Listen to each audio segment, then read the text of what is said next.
صرف ایک دن کے لیے پنجاب میں الیکشن کروانے ہیں تو اس کے لیے فوج دستیاب نہیں ہے.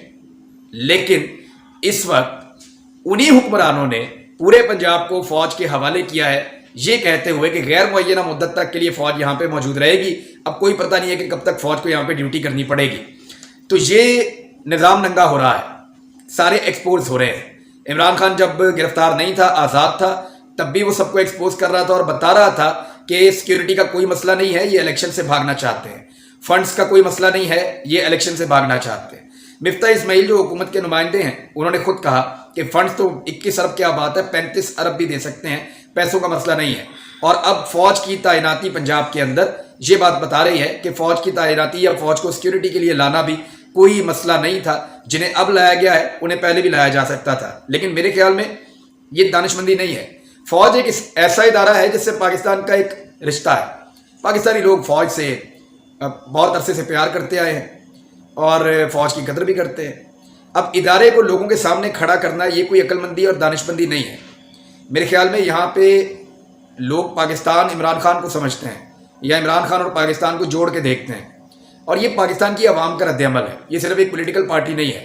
تو ایسے عوامی رد عمل کے دوران فوج کو عوام کے سامنے لا کر کھڑا کرنا کوئی قربتیں پیدا نہیں کرے گا, کوئی حالات کی بہتری کا باعث نہیں بنے گا.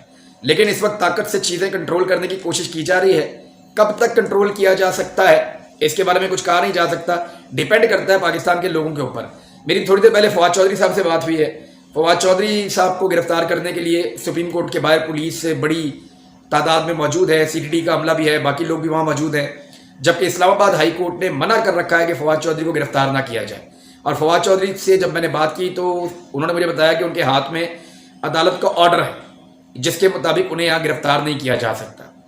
تو میں نے ان سے پوچھا کہ کیا آرڈر کی تعمیل ہو رہی ہے عدالت کے, انہوں نے کہا وہ تو پھر نہیں ہو رہی, یہ تو چیزیں تو ایسے ہی چل رہی ہیں.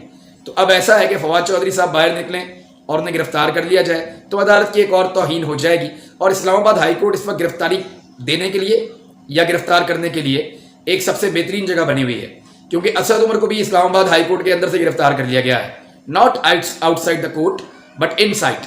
یعنی اس کو بھی, اسد عمر کو بھی گرفتار کیا گیا اسلام آباد ہائی کورٹ میں سے. وہ وہاں موجود تھے عدالت سے رجوع کرنے کے لیے, اور وہ یہ چاہ رہے تھے کہ عمران خان صاحب کو بجائے اس کے کہ پولیس ریسٹ ہاؤس کے ادھر ادھر جا کے آپ یہ کروائیں ساری کارروائیاں اور وہاں پہ ججوں کو لے جایا جائے, عمران خان صاحب کو عدالت کے اندر پیش کیا جائے. لیکن کل تک جو عدلیہ زور لگاتی تھی کہ ہر حال میں لے کر آؤ, عمران خان کو ہر حال میں لاؤ اور لا کر عدالت میں پیش کرو, آج وہ عدلیہ اس کے اوپر خود جا کر عمران خان صاحب کی جو ہے وہ وہاں پہ کیس کو سن رہی ہے. عثمان ڈار, ان کے گھر کے اوپر اٹیک کیا گیا, ان کی بیگم کو مارا گیا ڈنڈوں کے ساتھ اور تھپڑوں کے ساتھ, اور ان کو گرفتار بھی کر دیا گیا, بعد میں رہا کیا گیا.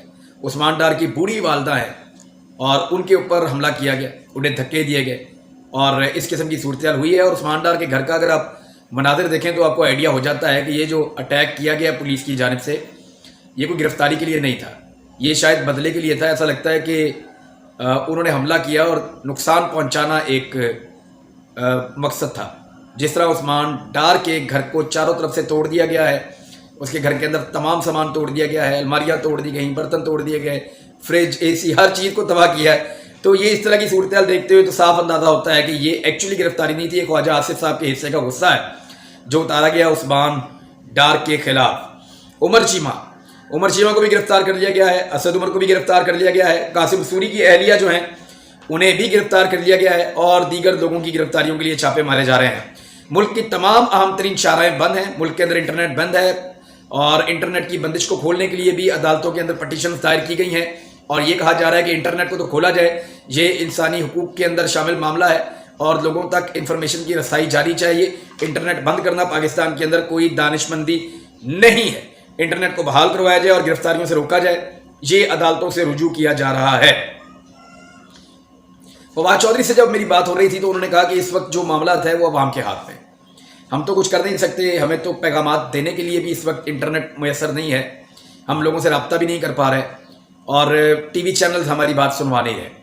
اچھا, ٹی وی چینلز کو میں نے پیٹرن نوٹ کیا کیونکہ میں پچھلے 15-16 سال سے ٹی وی چینل کے ساتھ کام کر رہا ہوں.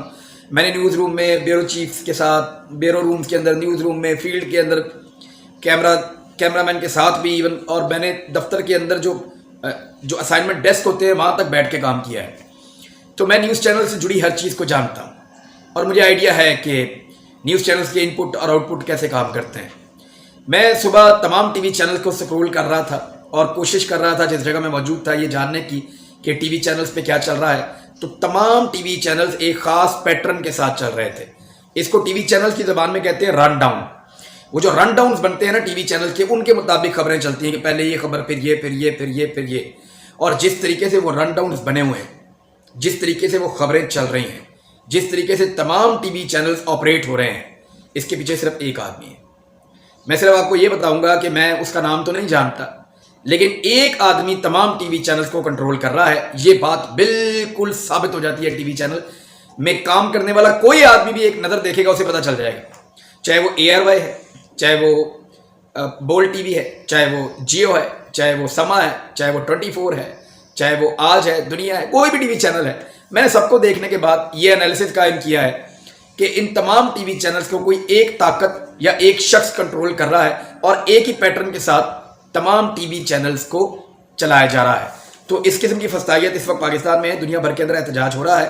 دنیا بھر کے اندر انسانی حقوق کی تنظیمیں اور عالمی سطح کے جو سیاسی رہنما ہیں وہ اب آوازیں اٹھانا شروع ہو گئے ہیں کہ پاکستان میں ہو کیا رہا ہے. عمران خان صاحب کے اوپر جس یونیورسٹی کا کیس بنایا گیا، ذرا اس کے مناظر بھی سوشل میڈیا پہ آ چکے ہیں، لیکن سوشل میڈیا پاکستان میں بند ہے.